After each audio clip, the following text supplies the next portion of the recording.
Recovery tools. I use some of these quite often. Some of these I use a little bit irregularly, or if it's for specific people who have injuries. We've got massage guns. We've got bands to wrap around yourself. We've got a trigger point roller. We've got scraping, Gua Sha, and a little bit of moisturizer. Ooh, I wonder what we're going to use the moisturizer for. It's for the Gua Sha, so it doesn't hurt my skin.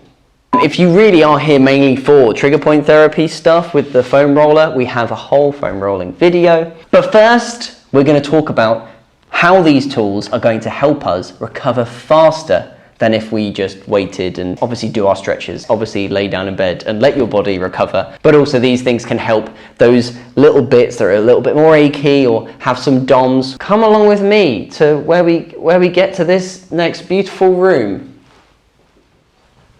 Hello in second room. It's not the same shot. Our muscle fibers are the red lines, and these blue lines are fascia.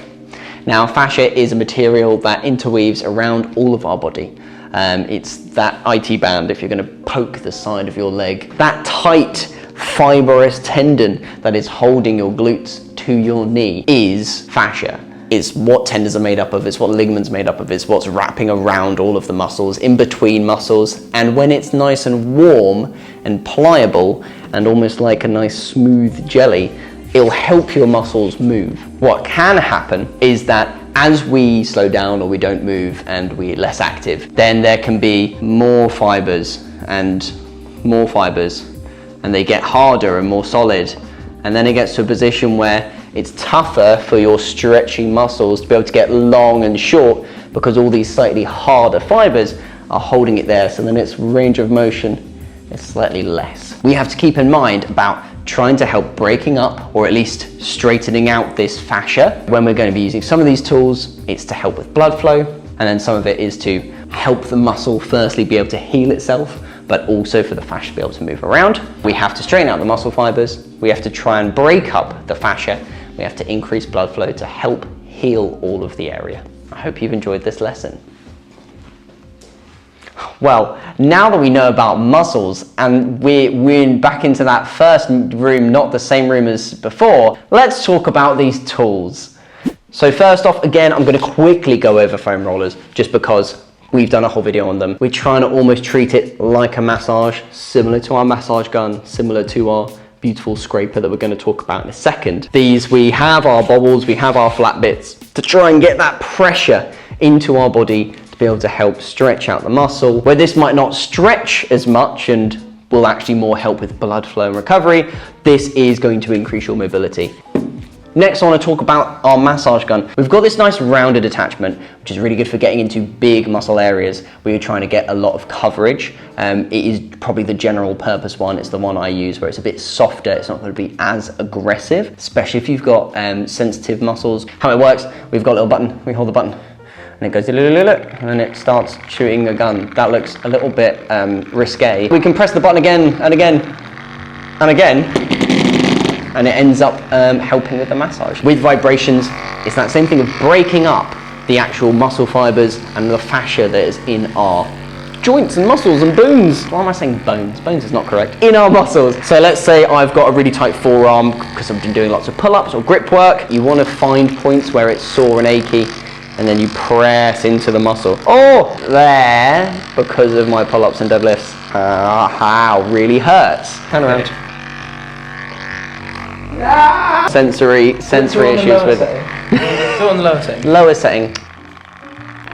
That's quite nice. Well, yeah, of course it is. It's on nothing. That's like a massage. Get out of here, leave. Jeez. We also have these attachments. This one almost acts as a finger, where if you're massaging someone's back or you're trying to get into traps or things, or really kind of pinpointed places, this can put a bit more pressure on so that you're getting that high frequency vibration. We've also got this one. Let's say these are our muscles, my pinky and my index, and the middle is where my spine is. This is quite nice because it's two-pronged. It goes either side of that spine, so then it can massage the muscles as it goes down. It pinpoints our erector spinae, which is on either side. The last one with this attachment is we've got like a kind of a flat harder version where this is a little bit squishy and soft. This one is really proper solid. It's kind of the in-between of this one and that one. Our next one, which probably some of you might have been waiting for because it's becoming a little bit more of a trend, this is Gua Sha. Oh, this is a sidekick tool. The sidekick tool is like a quite nice brand. They mainly aim at CrossFitters. This has a couple of different sides and bits and bobs that you can use. It's quite nice and sharp and thin. This one's one of the lighter ones. It's one of the cheaper ones because this is like stone. I can't remember what stone it is. What we're doing is increasing blood flow to the area by chopping across our muscle itself. When we do that, we go sideways. So we're scraping across this way. We want to start off with something called effleurage, which is where it's applying all of the oils, getting the environment warm and ready and used to that contact. Then you start with petrissage, which is where you start to actually kind of knead the dough, get into the muscle, try and fix knots, sort things out, ease into it. But we want to go kind of at about 45 to 30 degree angle, want to be sideways, and we're massaging like this. What you've got is different shapes. So this is a nice big curve to be able to fit on top to catch around my area. I often go down, lift, return, not just going forwards and backwards. It's going to slowly start turning pink. When it gets really pink, we want to stop.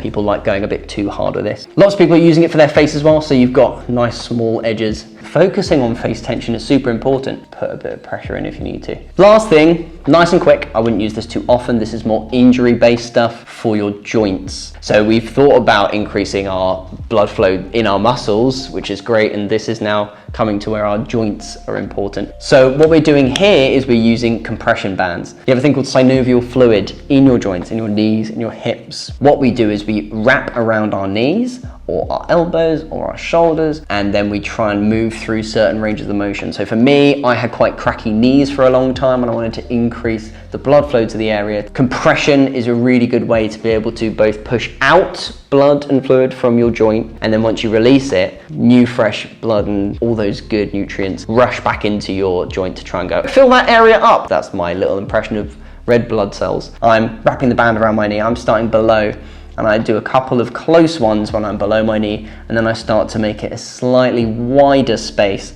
as I'm going up and over my knee. I have got my legs straight the whole time, but then when I get to the top, I'm going to tuck in the top band. So now you've seen the setup is I often bend my leg, let's say 10 reps, and then I'll stand and do 10 squats. That was a good way for me to be able to move through my range of motion, see how it's feeling with the compression on, to then be able to take it off and let that blood rush back into my joints. So just to quickly go over each one, our roller is for trigger point therapy and also helping increase mobility. Our massage gun is to help with trigger point therapy, but mainly to try and sort out those muscles, sort out the ache. Our Gua Sha, or our scraping or our coining, is to be able to increase blood flow to the area, break up fascia so you get some myofascial release, and also to be able to make your skin nice and healthy. And finally, the compression band is there to be able to get all the blood out of our joints, move through our range of motion, and then as we release, let new blood and new nutrients flush into our joints. Take some of these, use all of them, don't use any of them, it's fine. You may not have any of these tools. One thing I would recommend is definitely the gun. Like that's what I use with all my clients mostly. I rarely use the Gua Sha with clients specifically because it is kind of an acquired taste. But with all of these things, it's all trying to focus on helping your recovery. Obviously, stretching is going to help. Obviously, sleeping well is going to help. If you like this video and all of these tools, share it with a friend and also subscribe so you can watch another one next week. Thank you very much, guys. It was fun talking to you. Bye.